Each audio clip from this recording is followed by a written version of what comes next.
que la paix, si possible, soit sur vous.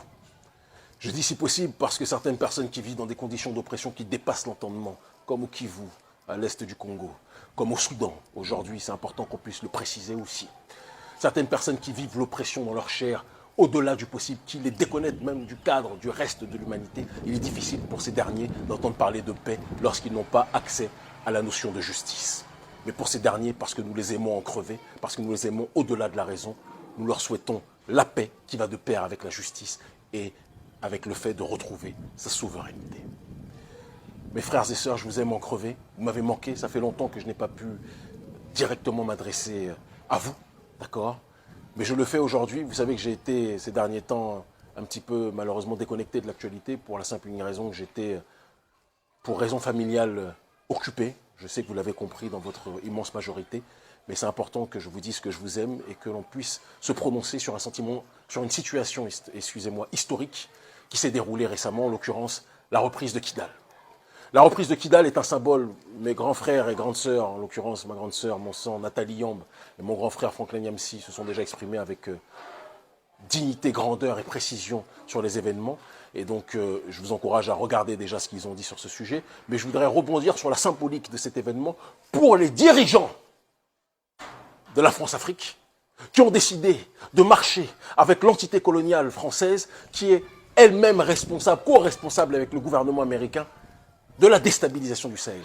Les dirigeants africains qui ont décidé de prendre comme shérif celui qui est en réalité le pyromane, qui ont décidé de prendre comme pompier celui qui est en réalité l'entité qui met le feu au quotidien dans notre région, ces dirigeants africains devront répondre de leurs exactions.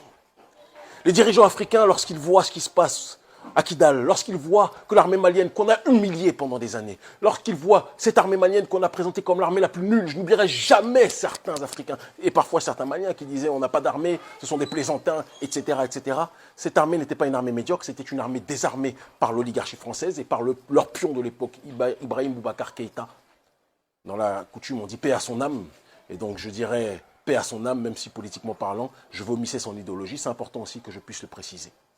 Ibrahim Boubacar Keïta, excusez-moi, en pion qu'il l'était, avait tout fait pour livrer le Mali à l'oligarchie française. Et faire en sorte que l'oligarchie française, pour sécuriser l'accès aux ressources, avait besoin d'entités qui semaient le trouble, qui déstabilisaient la région pour imposer leur armée. Cette entité, c'était des groupes terroristes qui auraient été des proxys, sponsorisés, payés par les multinationales occidentales et plus précisément françaises, afin que ces dernières entités puissent semer le chaos et permettre à l'armée française de pouvoir ravitailler les ressources pour les multinationales.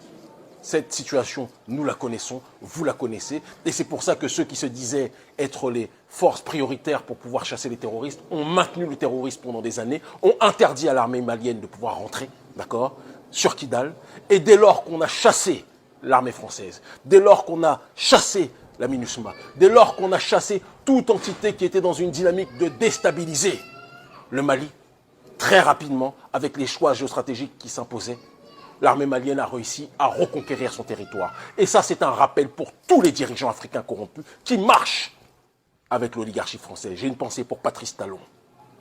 Je ne lâcherai pas le président Patrice Talon tant que celui-ci se soumettra au gouvernement français, tant que celui-ci se soumettra à ceux qui ont assassiné Kadhafi, tant que celui-ci se soumettra à ceux qui ont déstabilisé le Sahel. Je ne lâcherai pas politiquement Patrice Talon et je serai, je le dis et je le répète, avec simplicité, avec sérénité, mais avec fermeté, son opposant numéro 1.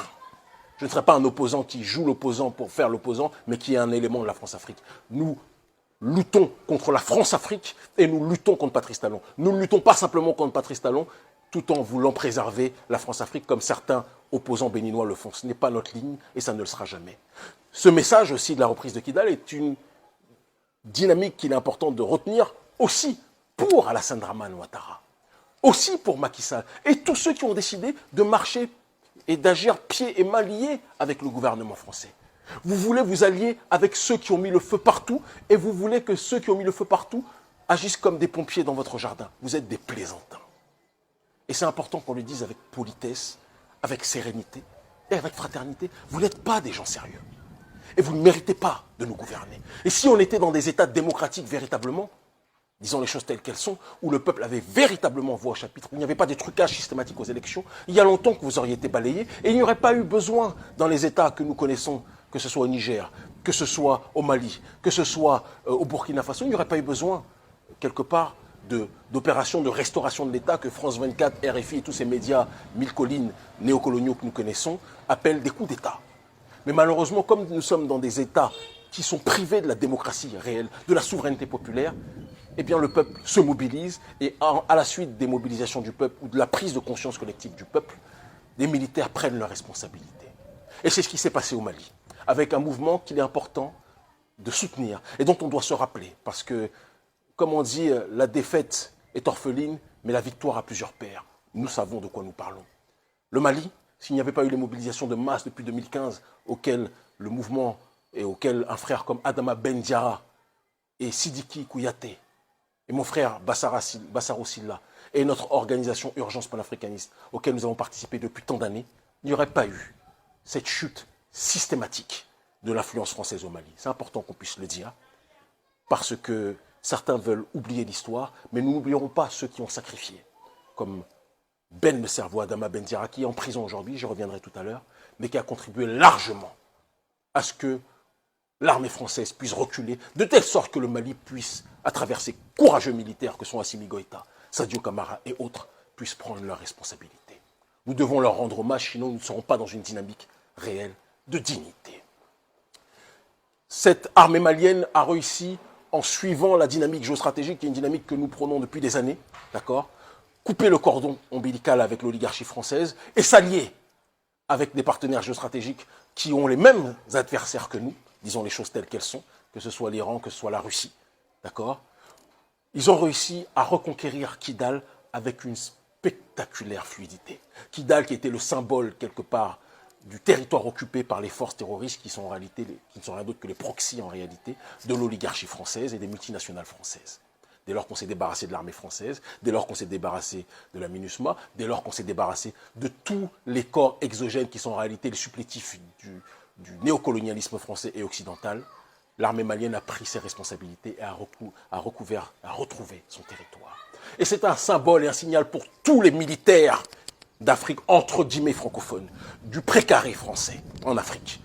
À tous les militaires, je vous le dis, arrêtez d'être humiliés par vos dirigeants. Je me souviens, je n'oublierai jamais, dans mon pays, notamment le Bénin, le président Patrice Talon qui disait que le Bénin est un désert de compétences. C'est un crime contre l'humanité que de dire ça. C'est un crime contre notre patrie de dire ça. C'est une humiliation contre le brave Dahomey que de dire ça. C'est une humiliation contre la terre des Agodjés que de dire ça. Moi, je vois les militaires au Bénin. Je vois des gens courageux constamment. Je vois des militaires qui risquent leur vie constamment. Je vois des militaires qui ont donné leur vie pour protéger leur peuple constamment, mais qui ne sont pas respectés. À qui on envoie des militaires français qui se font chasser de partout, qui sont parmi les plus nuls à l'heure actuelle, disons les choses en réalité. Et ce sont eux qu'on vous impose pour vous humilier en vous disant que vous ne savez rien et qu'eux savent tout. Les Maliens ont eu le courage de chasser les militaires français. Les Nigériens ont eu le courage de chasser les militaires français. Je prie et nous nous mobilisons pour que l'armée béninoise, elle aussi, chasse les militaires français. On le dit avec simplicité. Chasse les militaires français. On a imposé à l'armée béninoise les militaires rwandais, dont on sait, et je suis panafricaniste et je prône l'unité de tous les Africains, je n'ai rien contre mon peuple et mon peuple frère rwandais de manière générale, mais les militaires rwandais qui sont liés de M23, qui sont en train de faire des crimes contre l'humanité du côté de l'Est du Congo, nous les combattons, et je le dis et je le répète, les militaires rwandais n'ont pas non plus à apprendre aux Béninois, aux militaires béninois comment faire. Le peuple béninois est un peuple grand. Le peuple béninois est un peuple digne. Et n'a pas besoin d'être téléguidé par qui que ce soit pour lui imposer une manière de voir les choses. Ce n'est pas acceptable et nous ne l'accepterons pas. Patrice Talon, Alassane Dramane Ouattara, Macky Sall, vous avez décidé de marcher avec le colon français, mais sachez que dans notre immense majorité, dans son immense majorité, le peuple a décidé du divorce avec cette entité-là. Je terminerai mon propos en vous disant, et je m'adresse notamment aux dirigeants maliens, la victoire a plusieurs pères, mais la défaite est orpheline.